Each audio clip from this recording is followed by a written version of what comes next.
Son las 4, las 3 en Canarias. Gestiona Radio. Informativos.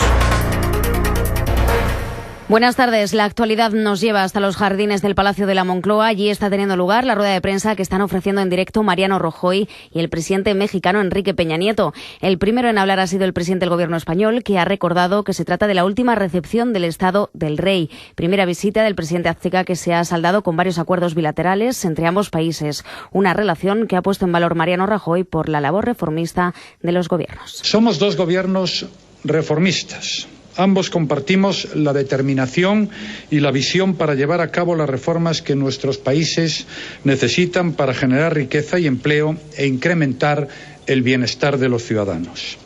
Los dos sabemos que no es fácil, que en ocasiones las medidas son impopulares o afectan a sectores concretos, pero aún así hemos hecho lo que debíamos y los resultados comienzan a verse.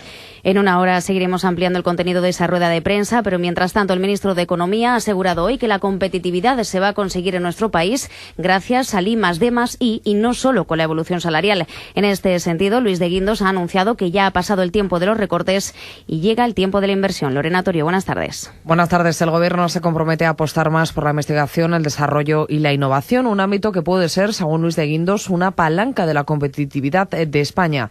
El responsable de Economía también ha echado mano de los mínimos históricos de la prima de riesgo y del interés del bono español a 10 años para confirmar la mejoría de la economía española. Espera además que ese comportamiento se traslade a la economía real. Pero lo fundamental en las próximas semanas, en los próximos meses, es que estas condiciones extraordinarias desde el punto de vista de financiación del Tesoro español se vayan extendiendo al conjunto de la economía española. Es decir, esta baja de la prima de riesgo tiene que empezar a permear a lo que es el conjunto de la economía española a través de unas condiciones de financiación cada vez más favorables. Y, lógicamente, esto se tiene que trasladar a la economía real. De Guindos también ha descartado una burbuja con el bono español a 10 años. Bruselas advierte de que el recorte retroactivo a las renovables va a ahuyentar la inversión. Así lo ha dicho el responsable de políticas de la Unidad de Renovables de la Comisión Europea, Antonio López Nicolás, durante la convención eólica donde ha intervenido. Una advertencia que ha compartido el presidente de la patronal del sector, José López Tafal. En el mismo acto ha anunciado que va a recurrir con todas sus fuerzas y en todas las instancias la nueva ley de renovables porque, dice, es restrictiva, provocará multitud de pleitos y porque supone una mayor inseguridad jurídica. Lo que queremos es evitar las deslocalizaciones de nuestra industria, de nuestro know-how, mantener este sector vivo. El Gobierno tiene que escuchar esta petición de la industria eólica y desde aquí ofrecer nuestra colaboración para impulsar este plan. Momento ya de mirar hacia los mercados en un día en el que vemos caídas precisamente para Gamesa del 2,5%, en el que el IBEX 35 retrocede un 0,36% hasta los 11.123 puntos. Además de Gamesa también cotiza en rojo en Agas, abajo un 2,2%, Día, FCC también, IAG, SACIR e Indra superan el 1,5% de caídas. En la parte alta cotiza sin embargo OHL con avances del 1,4%, Inditex arriba un 1% y los títulos también de Abertis, Mediaset y El Popular se apuntan a los beneficios por encima del 0,5%. Tono negativo para el IBEX, también para el resto de parques europeos y para Wall Street. El S&P 500 cede un 0,22, el Nasdaq 100 un 0,08, cotiza plano, mientras que el Dow Jones de Industriales abajo un 0,18%. Continúan los preparativos para la proclamación de Felipe VI el próximo 19 de junio. Mañana se votará en el Congreso la ley orgánica que hará efectiva la abdicación del todavía rey Juan Carlos. Se espera que una mayoría de los diputados apruebe esta normativa que va a tener que hacer frente a 5 enmiendas a la totalidad presentadas por la Izquierda Plural y el Grupo Mixto. Un procedimiento parlamentario sobre el que el PSOE quiere unidad en el voto y el Partido Popular pide sentido de Estado. Escuchamos a Soraya Rodríguez y Alfonso Alonso. Probablemente hay un reglamento de grupo y el reglamento de grupo se le dará cumplimiento. Al Partido Socialista no le va a sacar nadie del cumplimiento de la Constitución, no le va a sacar nadie de la Constitución. Importante, es un día muy diferente y mañana es el día que hay que estar a la altura. Entonces yo creo que hay que aparcar otros debates y mañana tener sentido de Estado y tener altura de miras. Y seguimos en la arena política porque el Partido Socialista catalán ha decidido restituir la capacidad parlamentaria de los diputados díscolos. Así, Joan Ignasi Elena, Marina Geli y Núria Ventura recuperan esos cargos después de 5 meses, cuando en enero rompieron la disciplina del grupo en una votación sobre la consulta soberanista. Y terminamos con una punta en clave de tribunales. El juez instructor del caso Palmarena, José Castro, ha archivado el caso en el que estaba imputado el arquitecto Santiago Calatrava por estar acusado de ser contratado a dedo por 1,2 millones de euros públicos. Hasta aquí la información. Ahora se quedan escuchando Tiempo Real con Rocío Arbiza. Gestiona Radio. Informativos. Todo lo que necesitas saber. Porque se necesita un filtro para priorizar los temas de interés. Porque la economía cambia al minuto. Porque la información es fundamental para tomar decisiones. Toda la economía online. Diariofinanciero.com. El salmón de Internet. Toda la información bursátil con todos sus protagonistas. Diariofinanciero.com. Grupo Gestiona. Tiempo real. Gestiona Radio. Rocío Arbiza. 6 minutos sobre las 4 en punto de la tarde, sobre las 3 si nos escuchan desde Canarias. Esto es Tiempo Real. Miramos ahora en detalle lo que está ocurriendo en las plazas europeas.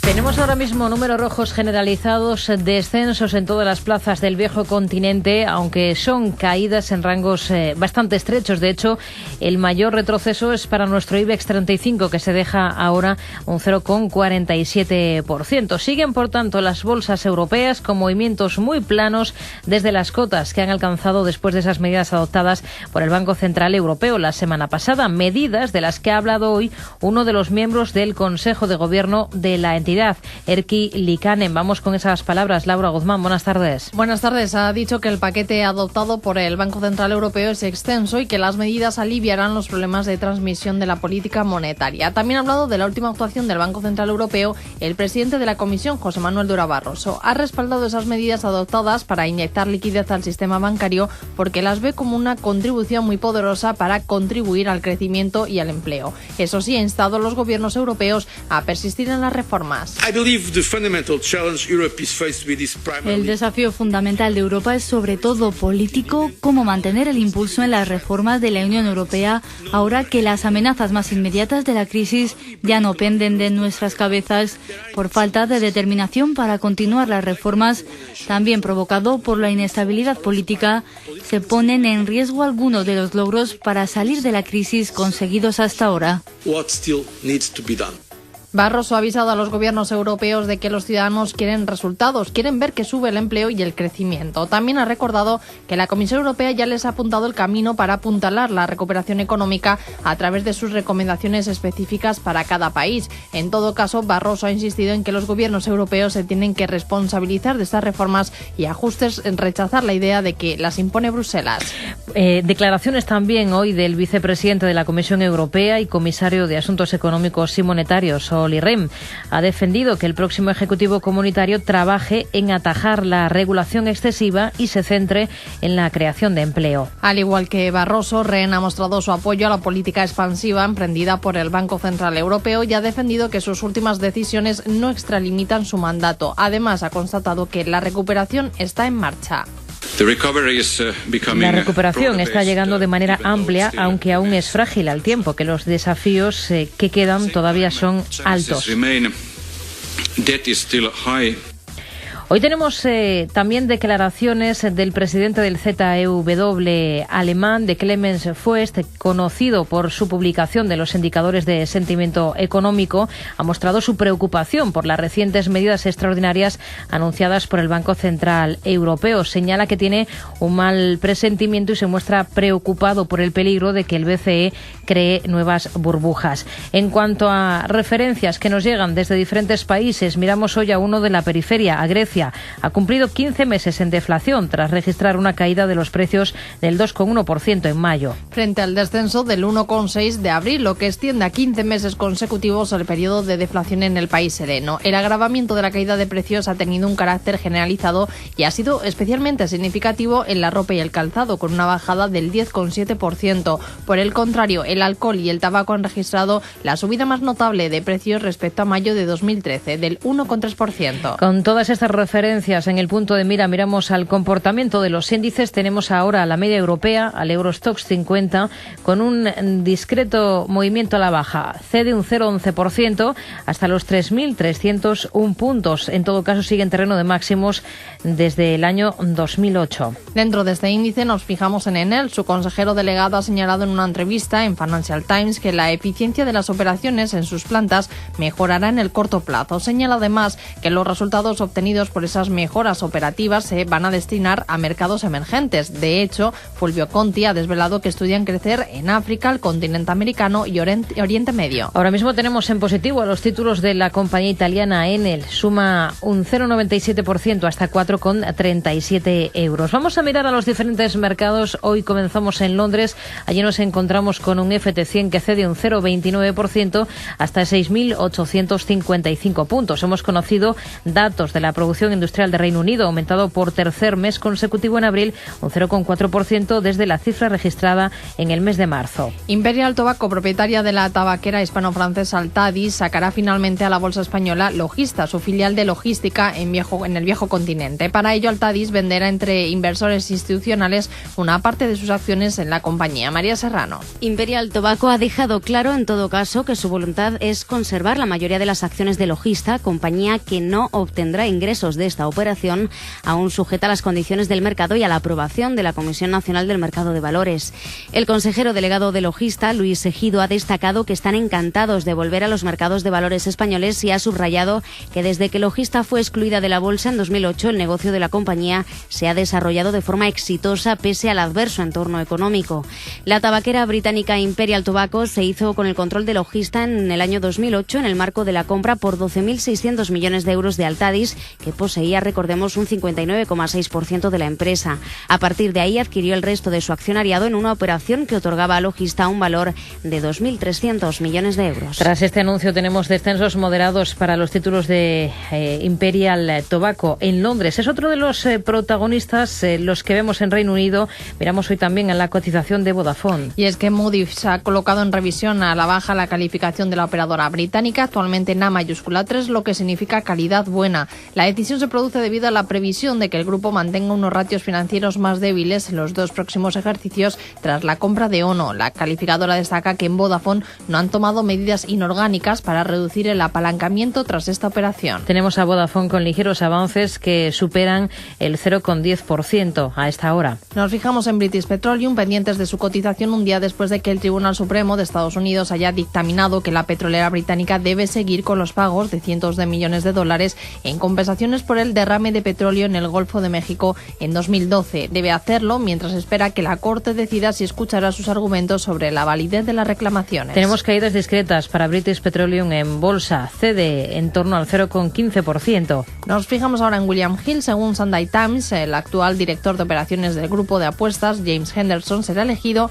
para reemplazar al actual CEO, Ralph Toppy. Echamos un vistazo a la cotización de la compañía en bolsa, William Hill, con descensos del entorno del 0,7%. Echamos un vistazo también a Diageo. Según la prensa anglosajona, el grupo llevará a cabo un ajuste de plantilla de hasta 200 trabajadores hasta 2017. Los despidos formarían parte de su plan de ahorro de costes de 200 millones de libras. Diageo sube en bolsa de forma moderada, repuntes del 0,20%. Y por último nos fijamos en Barclays, el segundo mayor banco de Reino Unido por activos, planea poner a la venta el primer bono Samurai por parte de un emisor británico en 3 años. Vega Alonso. Barclays tiene la intención de lanzar al mercado este tipo de bonos tanto a tasa fija como flotante en este mes de junio. Se trataría de la primera venta de una empresa del Reino Unido desde la emisión de Lloyds Banking Group en 2011 y con ello Barclays seguiría los pasos de entidades como Morgan Stanley y Societe Generale que han ofrecido bonos Samurais en el último mes. Barclays considera la venta de este tipo de bonos a 3, 5, 7 y 10 años y ya ha estado evaluando el interés de los inversores. Tenemos caídas para la entidad financiera británica, descensos del entorno del 0,3%. Nos echamos también un vistazo a otro mercado, nos vamos a Alemania para ver cómo está hasta ahora mismo la cotización. El DAX ahora mismo con ligeros retrocesos de apenas el 0,02%. De momento mantiene la cota recién conquistada de los 10.000 puntos, está en 10.006. Vamos a ver cuáles son los protagonistas en este mercado. Uno de los mejores es KMS, después de que el consejero delegado de la rusa, Uralkali, haya señalado que prefieren unos precios de la potasa estables. Declaraciones que la compañía de fertilizantes como KMS reciben con alivio después de que hace un año el anuncio de la rusa de que abandonaba su alianza de ventas con la bielorrusa BCP causase una importante caída de los precios. Entonces, Uralkali también anunciaba que los precios de la sal potásica usada en la fabricación de fertilizantes podrían recortarse un 25%. KMS hoy en positivo, sube en bolsa un 2,39%, alcanza los 25,5 euros. En el lado negativo, los mayores retrocesos del DAX ahora mismo son para ThyssenKrupp, del 1,94%. Miramos ahora al mercado francés. Allí nos encontramos al CAC 40 en 4.584 puntos, baja un 0,11%. Nos fijamos en Bouygues. Según se publica, Iliad habría ofrecido entre 4.000 y 5.000 millones de euros por Bouygues Telecom. Las conversaciones podrían estar ahora en punto muerto, ya que Bouygues valora su división entre 7.000 y 8.000 millones. Por otro lado, Le Figaro apunta que Bouygues Telecom planea realizar un ajuste de plantilla de hasta el 20% y estudia también rebajar sus tarifas. En negativo tenemos a la cotización de Bouygues. Hasta ahora baja un 1,37% hasta 33,85 euros. Los mayores castigos en París son para los títulos de Legrand, con un descenso que se acerca al 2%. Las mayores alzas para Publicis, que repunta un 1,91%. Analizamos algunos de estos protagonistas del día en Europa con David Pomfret, jefe de tesorería de EBN Banco. ¿Qué tal, David? Muy buenas tardes. Buenas tardes. Bueno, ahora tenemos a los índices en el viejo continente con ligeros retrocesos. Los movimientos, en todo caso, son en rangos muy estrechos a lo largo de toda esta jornada. ¿Ustedes qué niveles consideran alcanzables en este último tirón alcista que están viviendo las bolsas europeas? Bueno, yo creo que después de Banco Central la semana pasada se abre un nuevo capítulo donde teóricamente debería haber más apoyo. Hablamos hace unas semanas, yo hablaba de una zona entre en el Eurostoxx 3.600 y 3.650, está aproximadamente un 10% de niveles actuales. Yo creo que eso es perfectamente alcanzable a medio plazo. Este movimiento, el único problema que yo veo es esto es la cuarta semana consecutiva ya de avances y terminamos más o menos por aquí, y lo cierto es que yo diría que preocupan dos cosas. Primero, la baja volatilidad.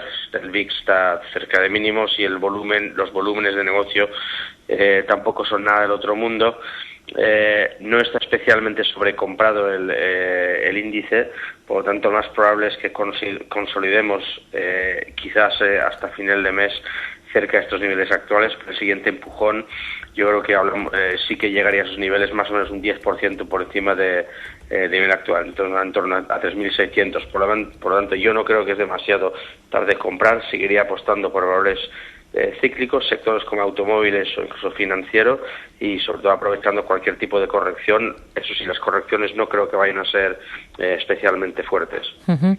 Imperial Tobacco, propietaria de la tabaquera hispano-francesa Altadis, va a sacar finalmente a la bolsa española Logista, que es su filial de logística en el viejo continente. ¿Qué le parece esta operación después de la exclusión en 2008 de Logista de la bolsa española? ¿Esta decisión ahora de Imperial Tobacco? Sí, la decisión yo creo que es correcta. La revalorización de la bolsa, sobre todo las bolsas del sur de Europa, ha sido espectacular. Por lo tanto, yo creo que están aprovechando el momento quizás puntual, ¿no? de niveles muy por encima de donde estaba la bolsa en julio del año pasado. La mayoría de detalles están por conocer todavía, pero esto lógicamente va a ser en las próximas semanas. La valoración yo creo que va a estar en torno a 1,8 mil millones de euros, quizás algo menos. Imperial seguiría recibiendo, entiendo, la mayoría de la empresa, y Logista no recibiría capital de la venta. Eso iría a Imperial y le permitiría amortizar parcialmente la deuda que tiene, o la deuda que es en torno a 11.000 millones de euros. Para Imperial yo creo que va a ser positivo, probablemente descontado ya en las últimas sesiones. Nosotros lo vemos relativamente caro en términos de valoración, pero sí creemos que si logra considerar por encima de 2.600 peniques, 2.610 concretamente, quizás tiene algo de tirón todavía, pero en línea de mercado. Entonces creemos que es bastante bien para Imperial. Acudir a la OPA no, pues lo sabremos las próximas semanas, pero hace falta todavía por conocer bastantes detalles.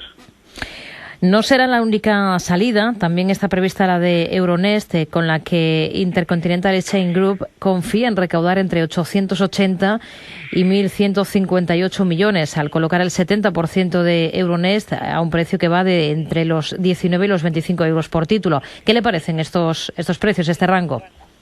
Sí, también un poco lo mismo, ¿no? Yo creo que están aprovechando un buen momento del mercado.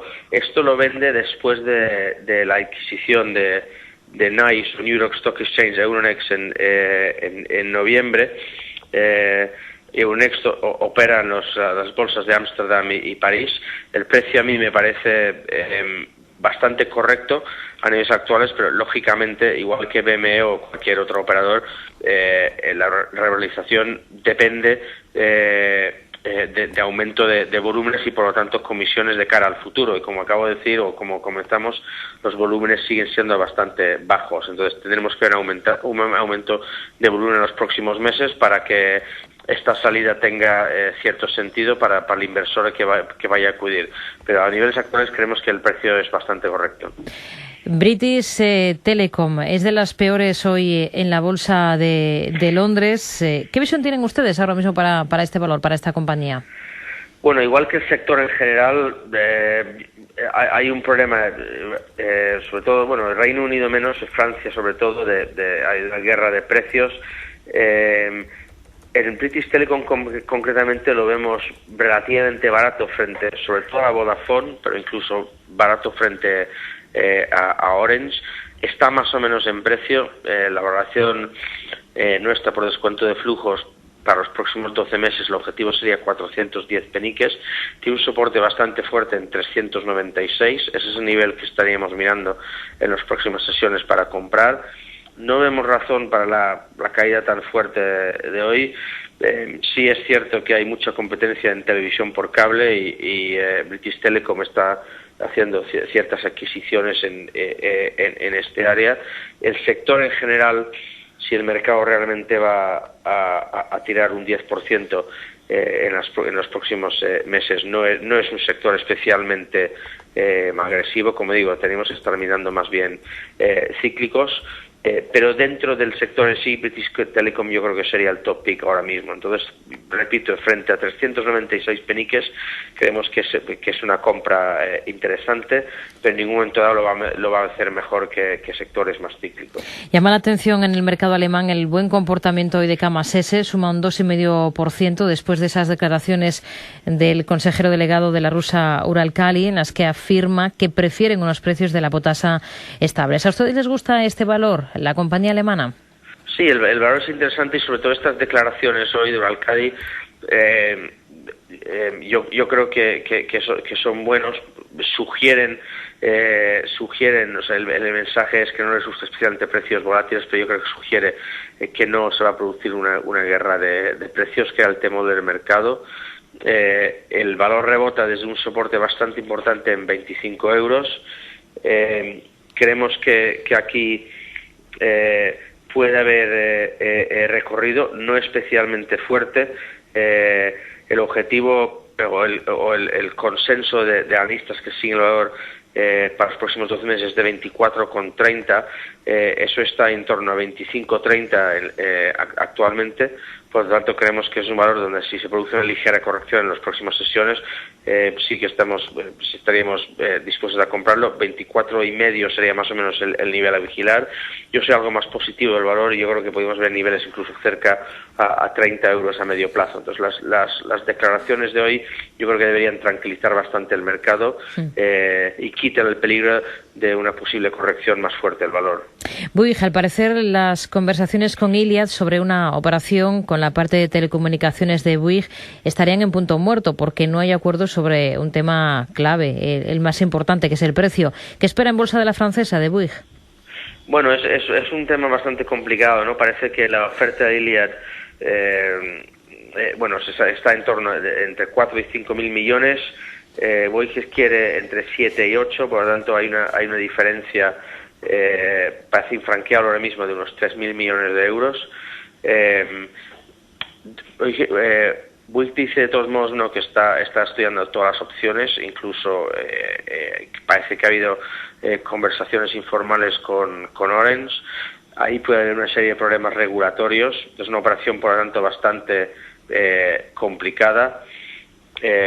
Nosotros creemos que tiene todavía recorrido hasta un 10% adicional, pero como he dicho antes, con British Telecom no es un sector que nos gusta especialmente. Concretamente en Francia, aparte de los problemas regulatorios que puede haber la operación, hay una guerra abierta de precios. Entonces creemos que es muy difícil añadir valor a una posible empresa nueva, resultado de una compra. Sí estaríamos dispuestos a mirarlo a precios algo más bajos, un 5% más o menos por debajo del precio actual. Ahí sí que habría cierto recorrido, pero yo creo que está al límite ahora mismo hasta donde puede llegar. David Ponfred, jefe de tesorería de EBN Banco, gracias por analizar con nosotros todos estos valores que destacan hoy en Europa. Hasta la próxima. Muy buenas tardes. Muchas gracias. Hasta luego. Enseguida miramos al mercado de divisas.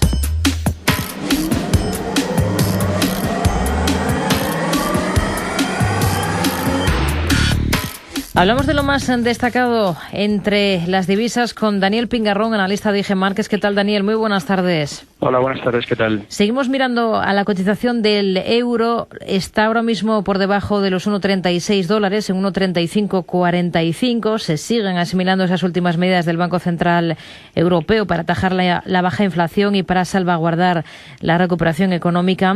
¿Esperan que se quede por estos niveles este cruce o prevén nuevos descensos? Bueno, yo creo que podemos tener una continuidad de este movimiento bajista hasta los niveles de 1,35, que fueron los mismos que se alcanzaron el pasado jueves. Entre el jueves, después de que el Banco Central Europeo y Mario Draghi anunciaran este paquete bastante ambicioso, que yo creo que quedó por encima de lo que esperaba el mercado de medidas, bueno, pues entre el jueves y el viernes el movimiento del eurodólar ha sido bastante errático. En primer lugar tuvimos una caída bastante fuerte hasta niveles de 1,35, luego tuvimos un rebote hasta acercarnos a niveles de 1,37. Ahí nos mantuvimos el viernes y desde ayer por la mañana estamos cayendo y ahora estamos por debajo de 1,35,5. Yo creo que cabría esperar una caída hasta niveles de 1,35 y ese nivel de soporte yo creo que puede ser un poco complicado de pasar en un primer término. Yo creo que en el corto plazo podemos quedarnos entre 1,35 y 1,35,5, tal vez 1,35,6 como zona de estabilización.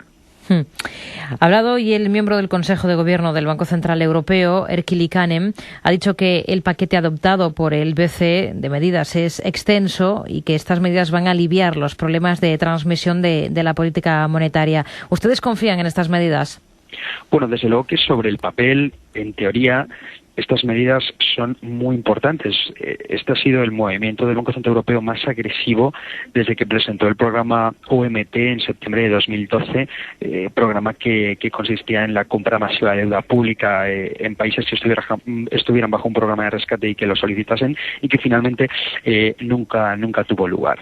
Entonces, bueno, pues sobre la teoría, pues tenemos una baja de tipos de interés, tenemos la tasa de depósitos tasa negativa, tenemos una inyección de hasta 400.000 millones de euros con el programa del LTRO y tenemos una paralización de la estabilización del programa SMP que puede inyectar otros 160.000 millones. Es decir, sobre el papel son medidas muy, muy importantes. Luego, siempre es muy difícil calibrar exactamente cuál es la transición entre la teoría y la práctica, hasta qué punto esos capitales van realmente a ser efectivos en la economía privada y en cuánto puede aumentar la inflación, en cuánto puede aumentar el crecimiento potencial y en cuánto puede caer el euro. Pero, desde luego que A efectos prácticos ya tenemos una bajada importante del euro desde niveles 1,40 hasta niveles de 1,35. Tenemos una alegría de las bolsas, eso ya seguramente tenga alguna implicación en la economía real.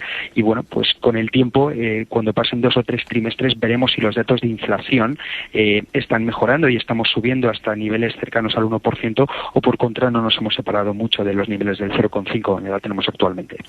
Dólar neozelandés, en vísperas de que mañana se reúna el Banco Central de este país, ¿cómo se está comportando?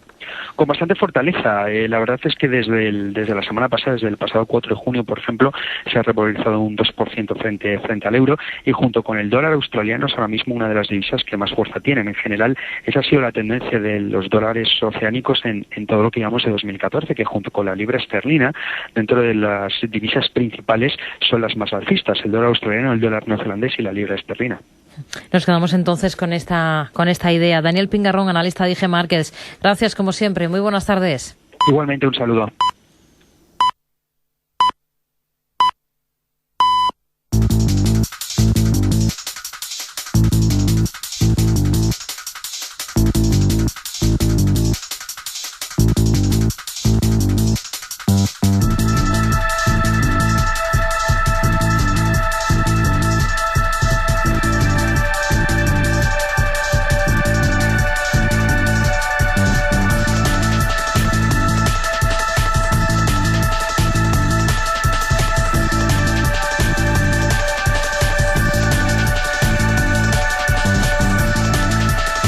Cuatro y media de la tarde, justo se cumple ahora la primera hora de negocio en el mercado estadounidense. Hoy hemos conocido algunas referencias macro al otro lado del Atlántico. Los inventarios mayoristas en Estados Unidos han subido un 1,1% en abril en comparación con el dato del mes anterior, el mismo avance que registraban en marzo, y frente a unas previsiones de subida bastante por debajo del 0,6%.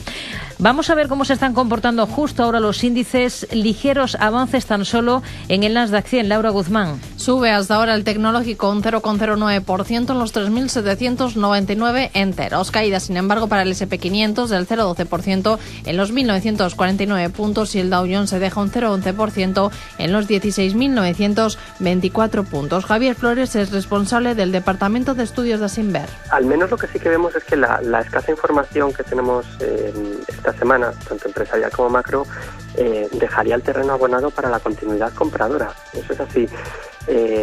Y en todo caso sería, vamos a decirlo, el mal de altura, o la aversión a la proximidad de estas cifras como los 2.000 puntos del SP500, lo que podría revertir el movimiento. Pero no hay en principio obstáculos que permitan pensar en el final de esta onda alcista, más allá, pues como decía, del vértigo. Protagonistas empresariales, Molson Coors ahora mismo es el valor que mejor comportamiento registra dentro del S&P 500. Avanza un 5,28% en los $70,65. Le sigue Netflix con una subida de 3 puntos porcentuales en estos momentos. Tyson Foods está entre los más castigados, con retrocesos superiores al 3%. Miramos a Europa, primero al IBEX 35. A esta hora se deja nuestro selectivo un 0,36% en los 11.123 puntos. Solo 8 títulos se escapan de los números rojos. Los mayores avances a esta hora para OHL, que avanza un 0,87% en los 32,01 euros. Inditex le sube, mañana presenta resultados, suma un 0,92%. En el lado de los retrocesos, el mayor castigo dentro del selectivo ahora es para Fomento de Construcciones y Contratas, que se deja un 2,92% en los 16,97 euros. Caídas superiores a los 2 puntos porcentuales para otros valores como Gamesa, Día, Indra y Enagas. Indefinición en el resto de plazas europeas.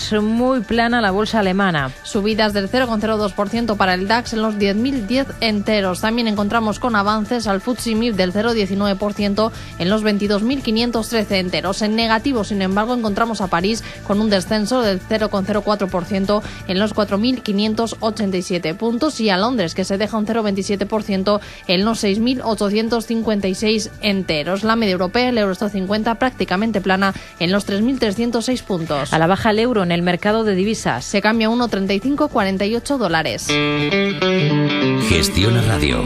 Vocación de informar.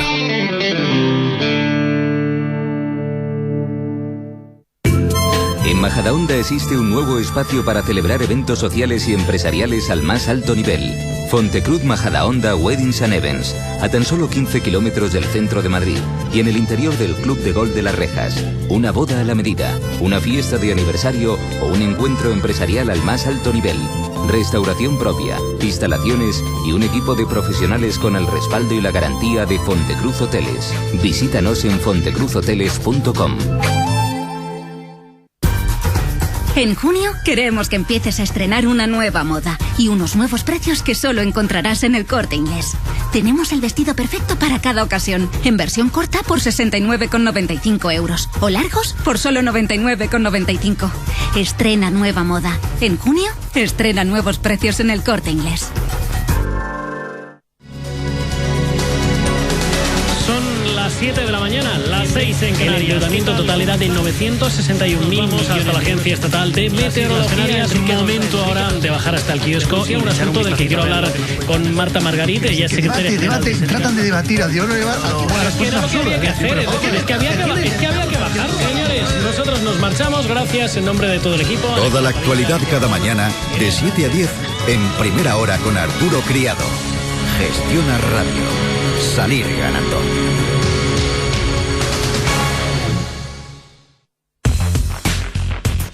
No pierdas detalle de todo lo que afecta a tus inversiones y a tu bolsillo.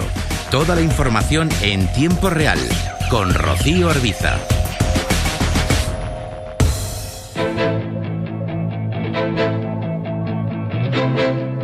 El fondo de inversión Adriza Global patrocina este espacio. Solidez en la gestión, tranquilidad en sus inversiones.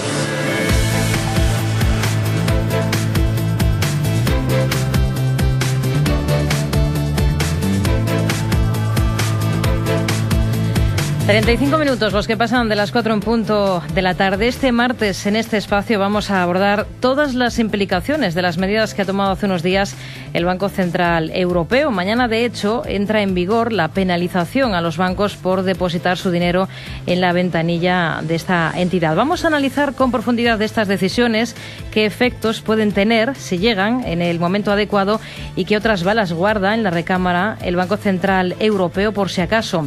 Y lo vamos a hacer con Jacobo Blanquer, gestor del Fondo Adriza Global. ¿Qué tal, Jacobo? Muy buenas tardes, bienvenido. Hola, buenas tardes, Rocío. Y con Javier Heredia, profesor del EAE Business School. ¿Qué tal, Javier? Muy buenas tardes. Lo mismo, bienvenido. Buenas tardes, bien allá. Bueno, julio de 2012, han pasado casi 2 años desde estas palabras de Mario Draghi. The ECB is ready to do whatever it takes to preserve the euro. And believe me, it will be enough. El BCE está preparado para hacer todo lo que sea necesario para preservar el euro y, créanme, será suficiente. En aquel momento Draghi habló, convenció y sus palabras pues supusieron un bálsamo en países como el nuestro. Desde entonces ha estado muchos meses recurriendo a la dialéctica y le ha servido hasta la semana pasada en la que actuaba. Ahora hablamos de esas medidas en concreto, pero primero, por centrar un poquito el tema, ¿a ustedes hasta qué punto les preocupa que el BCE haya actuado ahora y que lo haya hecho además de una manera tan contundente? ¿En qué situación estamos entonces, ahora que se nos dice que estamos dejando atrás lo peor? No, bueno, básicamente a mí no me sorprende el tiempo, porque lo que tengo que esperar es a que pasaran las elecciones. Eso lleva marcando las elecciones europeas porque es el primer parlamento que realmente va a tener poder. Tiene mucha más relevancia de lo que nosotros pensamos. Estas elecciones en las que no ha votado ni Dios, pero es la realidad. O sea, ahora es su primer parlamento, entonces ha habido muchos meses que toda la política europea ha estado pendiente primero de las elecciones alemanas y después de las elecciones europeas. Entonces, cuando ya han pasado esos 2 milestones, esas 2 puntos de inflexión, es cuando el señor Draghi ha podido convencer al Bundesbank de que apoyara alguna medida tangible. O sea, el tiempo no me llama a sorpresa. La situación económica parece que repunta, sobre todo en los países de la periferia, pero no está realmente teniendo la fortaleza que se esperaba. Entonces yo veo que ahora se ha creado un poco la tormenta perfecta, en el sentido de que ya ha pasado las elecciones, ha habido un toque de atención del escepticismo, no tanto a nivel español, pero sí a nivel francés, sobre todo. Muchas de estas medidas se han tomado también pensando en Francia, que es un país central pero periférico que está realmente sufriendo esa estagnación, esa deflación en carne propia, no tiene un crecimiento sólido, y entonces es una medida básicamente a la expectativa que se ha tomado, a la expectativa operativa de motivaciones políticas, entiendo yo. Jacobo, ¿le preocupa esta contundencia del Banco Central Europeo? No, yo estoy de acuerdo con Javier que había que esperar hasta las elecciones del 25 de mayo. También es verdad que no tenía que haber actuado antes, realmente, porque el mandato para el Banco Central Europeo es un mandato de control de la inflación. Entonces, realmente la inflación, llevamos unos meses en los que sí que se está deteriorando, pero no tenía por qué haber actuado en el 2012 o 2011, donde la inflación estaba muchísimo más controlada. Y también yo creo que Alemania le ha dado el visto bueno cuando le ha visto las orejas al lobo. O sea, estamos viendo ahora que la inflación en Alemania realmente está bajando. Sus niveles de PMI, por ejemplo, pues en los últimos 4 meses han bajado y realmente era el momento de actuar. También es verdad que ahora estamos en un mundo diferente a digamos, cuando actuó el QE de Bernanke. Ahora estamos en un mundo diferente en el sentido de que en Europa lo que tenemos es baja inflación, recuperación débil y unas deterioradas dinámicas de lo que es el crédito y los efectos monetarios. ¿Les encaja que lance casi todo el arsenal de medidas Draghi y a renglón seguido pues rebaje las estimaciones de crecimiento para este año? ¿Está reconociendo entonces que con lo que ha puesto sobre la mesa no llegan a tiempo para arreglar un poco este ejercicio? Hombre, es que si hubiese corregido al alza no los hubiese tomado. Lógicamente.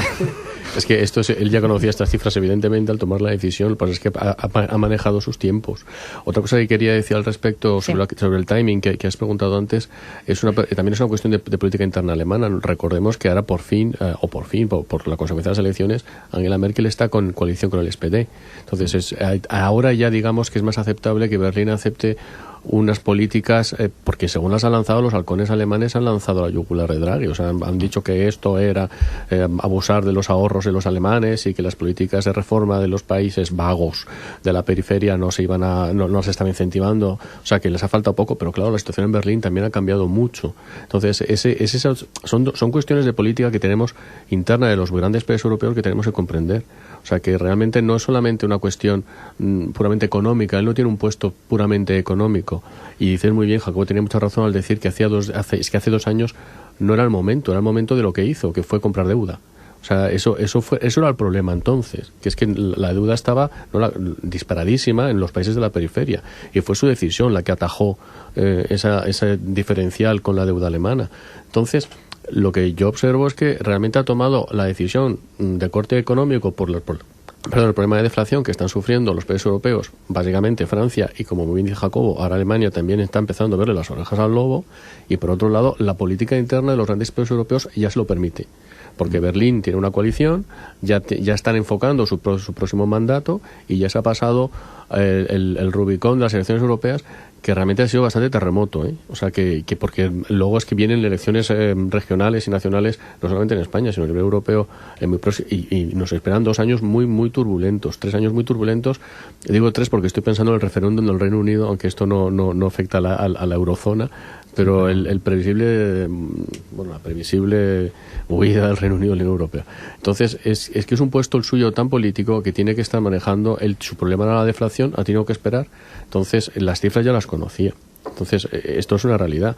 Él ha tomado la decisión, vuelvo a repetir, en mi opinión, cuando ha podido. O sea, no es que no hubiera querido hacerlo antes, es que realmente no podía. Y luego yo creo que hay otro factor, el dólar, la divisa. También. La divisa a los alemanes a 1,40 ya les empezaba a molestar bastante. Yeah. Y una divisa a 1,40, si se iba a 1,42 lo que estaba haciendo es bajar inflación. Entonces, lógicamente, yo creo que ha actuado por 2 motivos, el político después de las elecciones y por los motivos económicos. Yo creo que ha actuado bien. Decía antes, Javier, que hace 2 años el problema que tenía Europa era la deuda. Ahora también seguimos teniendo ese problema. Ahora o se le da más importancia a otros. Lo digo por los que son reacios a este tipo de actuaciones por parte de los bancos centrales, que subrayan que los gastos siguen descontrolados, el déficit y la deuda de buena parte de los países europeos. Y claro, ¿hasta qué punto es la solución poner dinero gratis? El dinero casi gratis y forzar a la banca, que es un poco la otra segunda gran medida, a que llegue a la economía real, tiene un gran riesgo, que es el riesgo de crear una burbuja financiera. Y esa es la realidad. El Reino Unido es que da mucho miedo, en el sentido de que, si a los bancos les fuerzan a tener que dar este dinero, no importa a quién, El problema es que en realidad, y yo leo estadísticas que ya tenían 180.000 millones de euros que podían prestar los bancos, calculados los bancos europeos. El problema no es tanto el forzar a los bancos a que llegue ese dinero a la economía real, sino a la economía real que realmente interesa para que no se creen burbujas. El Reino Unido está sufriendo ahora una burbuja inmobiliaria. ¿Por qué? Porque el LIBOR ha bajado, porque el Banco Central Británico se ha tomado esta medida antes, y lo que está causando es lo facilón, y lo facilón siempre es que el dinero acaba a los motores económicos que la banca comprende bien. La construcción, para que nos hagamos, la construcción, el turismo, el sector hotelero, o sea, lo facilón. Y Europa no compite en eso. Europa, yo creo que lo que tiene que competir es en tecnologías. Yo leí un artículo muy interesante al respecto que dice que realmente el problema está que ese dinero acabe en inversión tecnológica. ¿Cómo se va a producir? Porque desde luego eso es el problema de la inversión tecnológica, es que lleva mucho tiempo y hay que ser muy paciente y encontrarse con una psicología por mi trabajo lo veo, de mucho inventor que le cuesta mucho pegar el salto al mundo empresarial, comercial, etcétera. Entonces, a mí lo que más me da miedo de estas medidas no es tanto que inyecten dinero o que los bancos la tengan que prestar, sino a cómo lo van a prestar y cuáles son las consecuencias en la economía real, porque vamos a quizás sufrir pasar de una no inflación a una inflación llenos burbuja. Es un poco el miedo que a mí me da. Entonces, cómo va a modular el señor Draghi desde el BCE estas políticas es lo que a mí más me preocupa en el corto plazo. Y ahí yo añadiría dos cosas. Lo primero, una diferencia con el Reino Unido. El Reino Unido, cuando bajó los tipos de depósito, el dinero podía llegar tanto a crédito como a hipoteca. Y eso es un poco lo que ha lanzado, como bien dice Javier, la burbuja inmobiliaria en la que está Londres más que el Reino Unido. Sí, Londres. Londres más que el Reino Unido. Y luego lo segundo, tú hablabas de que el gasto sigue descontrolado y que la deuda de los países sigue igual. Bueno, aquí tenemos una cosa. A mí lo que realmente me preocupa es que más que la deuda en sí importa el déficit. Entonces, mientras tengamos déficit y sigamos teniendo déficit, eso es lo preocupante a medio plazo. Lo malo es que yo creo que los gobiernos, y el español entre ellos, no han tomado las suficientes medidas para adelgazar lo que es el gasto del Estado. Y esas medidas que no han tomado, si ahora le dan facilidades, es muy fácil que no las tomen. Y en el fondo eso es lo que nos lleva a que el déficit seguirá estando. Probablemente aumentemos la deuda, es cierto que con tipos muy bajos, con lo cual al final el coste financiero pues te reduce, necesitas menos dinero y si realmente consigues que haya crecimiento, al final tu ratio de deuda sobre PIB pues te va a bajar, pero va a ser una bajada artificial, porque en cuanto haya una mínima subida de tipos volveremos a ese peligro. Yo creo que tendrían que seguir los gobiernos reduciendo el gasto público, más que apretando a los ciudadanos, en cierta parte reduciendo el gasto público. Hoy mismo lo decía Barroso, ojo con levantar un poco el pie del acelerador de estas reformas, ¿no? Después de todas estas medidas. A mí es que la sensación que me da en España, y yo creo que con esta inyección de dinero quizás es una situación que se vaya a trasladar al resto de Europa, es que aquí tenemos la sensación de que la fiesta empieza. Se acabó la crisis, empieza la fiesta y hay mucha reforma estructural que no se ha tomado. Y esta es la realidad, o sea que ya ahora con los políticos, que políticos son, y con elecciones a 16 meses vista, no van a empezar a tomar lo fácil, que ahora ve bien mejor las cosas, que vamos a crecer hasta un 2%, yupi, pues ahora a satisfacer a mi electorado para que me reelijan, porque estoy muy mal políticamente, estoy en el ciclo bajo y harán baja de impuestos, pero yo más que los temas de baja de impuestos es que reduzcan el gasto público, es que el gasto público sigue siendo tremendo, claro, y realmente medidas de gasto público en esta crisis, los que sí que quien se ha tomado de verdad ha hecho los deberes, digamos, es la empresa privada. Es el sector privado, pero el sector público muy poquito. No, sigue habiendo completamente duplicidades, sigue habiendo consejos y gabinetes. De gabinete. De tutiplén, que a veces yo tengo amigos que te cuentan dónde han acabado y dices, perdona, pero eso existe. O sea, de verdad que te quedas asombrado. Pero yo creo que estas reformas están más pensadas, a mí me preocupa, porque España dentro de lo que cabe es una economía, pues hombre, de un tamaño, pero no deja de ser periférica. A mí lo que me preocupa es Francia, porque es el país que a mí más de la eurozona que realmente me preocupa, porque si hay con esta inyección de dinero el gobierno francés, que ya está haciendo reformas aparentemente de calado estructural, con esta reforma administrativa en profundidad, con quitar las regiones y refundirlas, etcétera, etcétera. Digo aparentemente, porque el que refundan regiones es que los franceses son como nosotros. O sea, yo he vivido allí varios años y es que su mentalidad es como la nuestra. Entonces, el que hagan este paripé no quiere decir que luego de verdad vayan a gastar menos. Entonces, que se inyecte dinero de esta manera en el mercado es que les está dando la excusa perfecta para que también su fiesta siga adelante.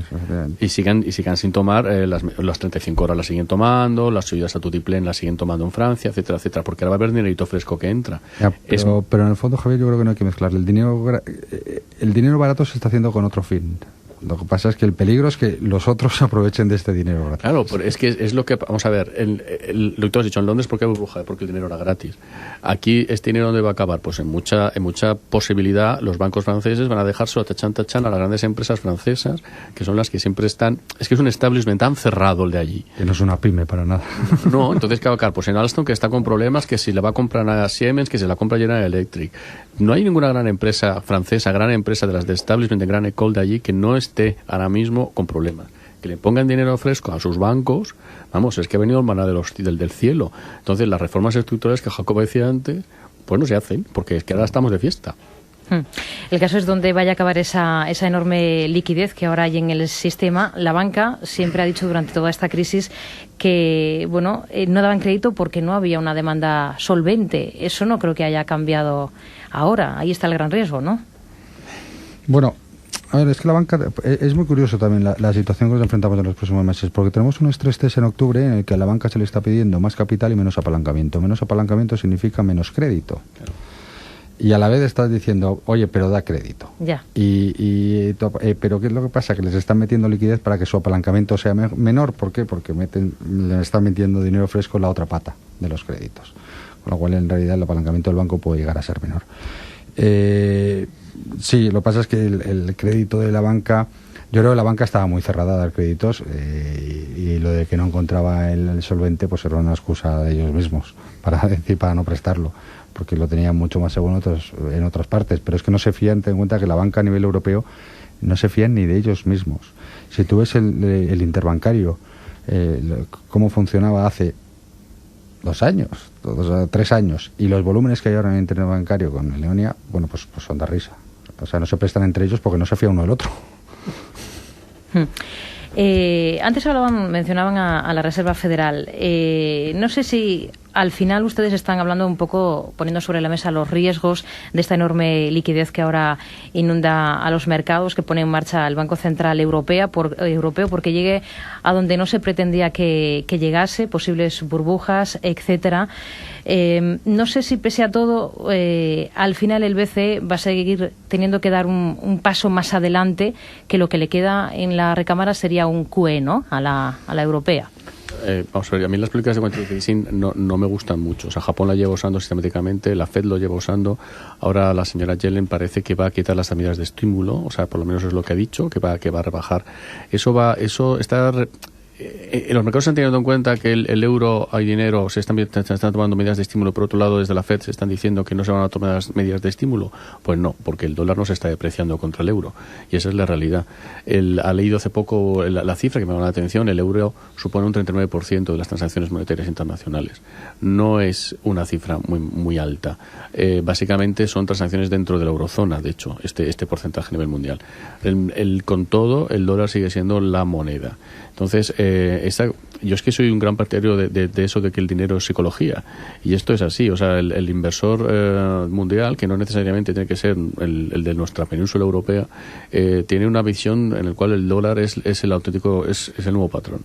Entonces, todas estas medidas, porque si estamos tomando medidas de estímulo aquí y allí no, lo normal es que si esto fuera por puro interés, el euro se bajará contra el dólar. Pero no, resulta que no está pasando. Con lo cual aquí yo creo que tenemos un componente psicológico muy relevante. Yo creo que hay 2 cosas. Lo primero, desde que la Reserva Federal comenzó a hacer la reducción de sus paquetes de estímulos, lo ha bajado, pero es que sigue inyectando 40.000 millones al mes ahora. El mes pasado 50.000 y el mes anterior 60.000. O sea que nos hemos llevado a la cabeza por 400.000, que es el paquete del BCE hasta el 2016, y estos señores hace 4 meses hacían 80.000 al mes.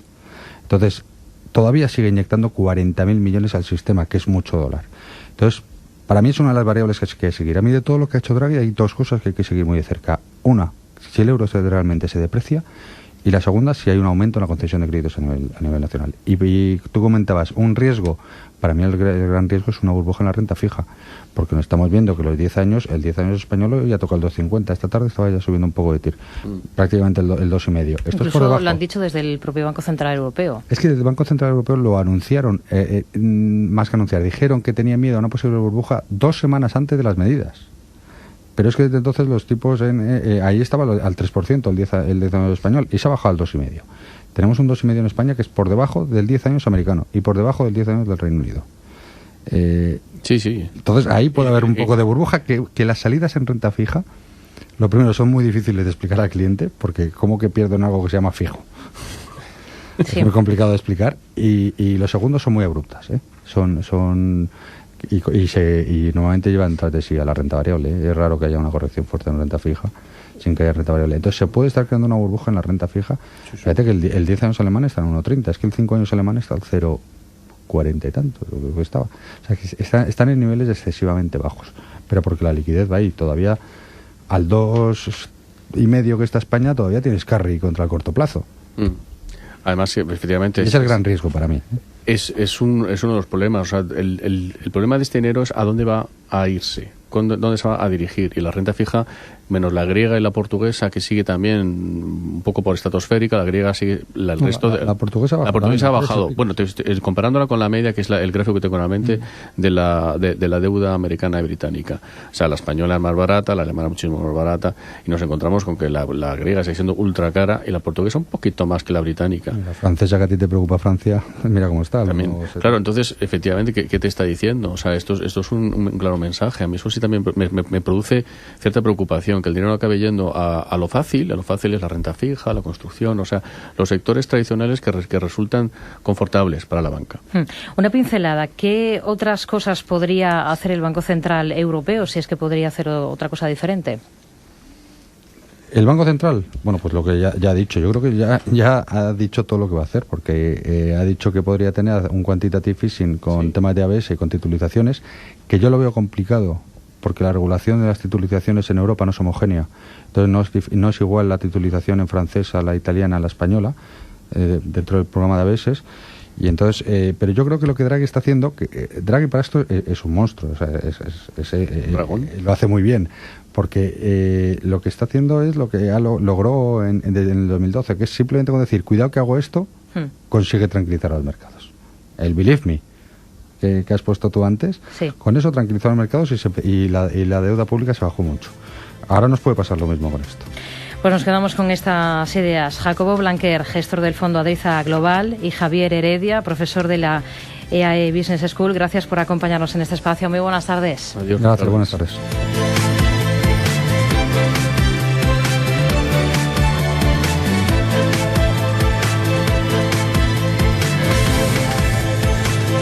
El fondo de inversión Adeiza Global ha patrocinado este espacio.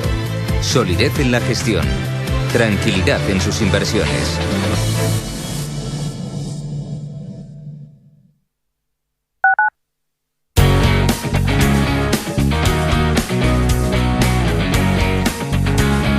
Estás escuchando Gestiona Radio y gestionaradio.com. Salir ganando.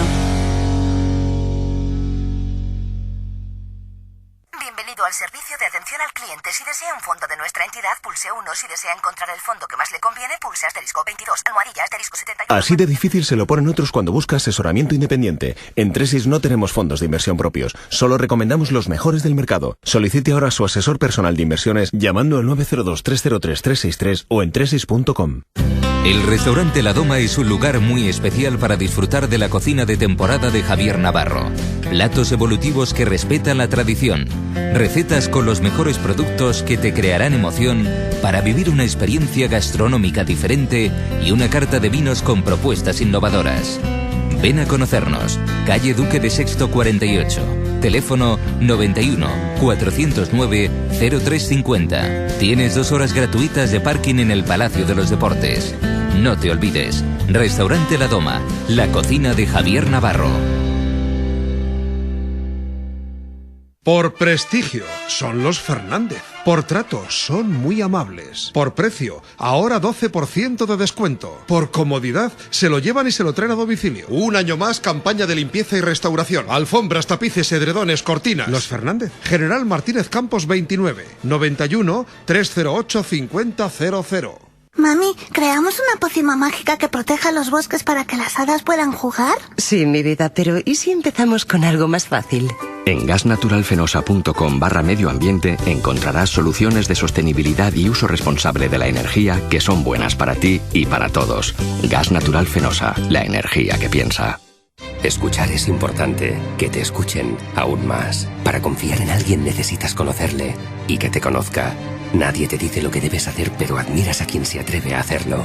De un banco esperas el servicio que solo los mejores expertos en banca privada pueden darte. Si eres así, bienvenido a Banco Madrid, pura banca privada. En Viena la Baguette unimos la tradición artesana con la innovación y la creatividad. Harinas exclusivas y fermentaciones de muchas horas para crear un producto de alta gastronomía con infinitas posibilidades. Calle Antoñita Jiménez 58, teléfono 91 560 0922 y calle Santa Brígida 6, teléfono 91 521 68 90. También nos encontrará en el Mercado de San Antón. Viena la Baguette, la pasión por el pan artesano. Gestiona Radio.